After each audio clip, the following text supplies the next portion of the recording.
سوچ کے ناظرین السلام علیکم، آپ کو تقریبی پذیرائی کی خبر سے آگاہ کرتے ہیں۔ کتاب بعنوان خاکور ناظرین اسلام آباد کے مقامی کلب میں ایک شاندار اور پروقار تقریبی پذیرائی منعقد ہوئی، جس میں معروف شاعر امر روحانی کی نئی شعری کتاب خاکور کو خراج تحسین پیش کیا گیا۔ اس تقریب کی میزبان ممتاز شاعر و ادیب اطہر جعفری تھے، جنہوں نے اپنی محنت، محبت اور خاص اہتمام سے یہ خوبصورت محفل سجائی۔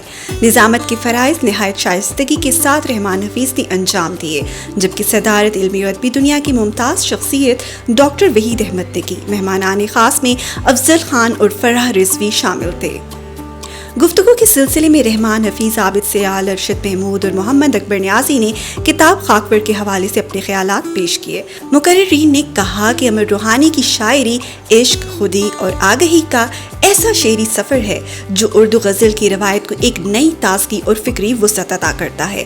ان کی شاعری محض ذاتی واردات نہیں بلکہ سماجی شعور اور عہد کے مسائل کی گہری عکاسی بھی ہے، اور انہوں نے ایسے زبردست انداز میں متروک الفاظ کو برتا ہے کہ قاری دنگ رہ جاتا ہے۔ ان کی شاعری اہم ہے اور منفرد بھی۔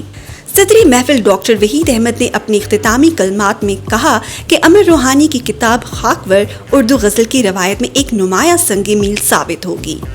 انہوں نے شاعر کو مبارکباد دی اور میزبان اطہر جعفری کی سحر انگیز شخصیت، شاندار انتظامات اور پرتکلف شاعری کو خراج تحسین پیش کیا۔ اسی موقع پر ڈاکٹر وحید احمد نے شرکاء کو اپنی معروف کتب پریاں اترتی ہیں اور ناول زینوں کا انگریزی ترجمہ بطور تحفہ پیش کیا، جبکہ شاعر امر روحانی نے بھی اپنی تازہ کتاب خاکور حاضرین کو عطا کی۔ تقریب کے اختتام پر شاہ دل صفدر اعوان نے امر روحانی کو خوبصورت گلدستہ پیش کیا، جو اس شام کا دل آویز لمحہ ثابت ہوا۔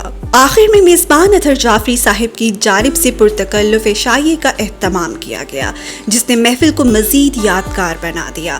بلا شبہ یہ محفل تا دیر یاد رکھی جائے گی۔ ایسی مزید علمی و ادبی ویڈیوز کے لیے سوچ کو سبسکرائب کریں اور ویڈیو کو لائک کریں۔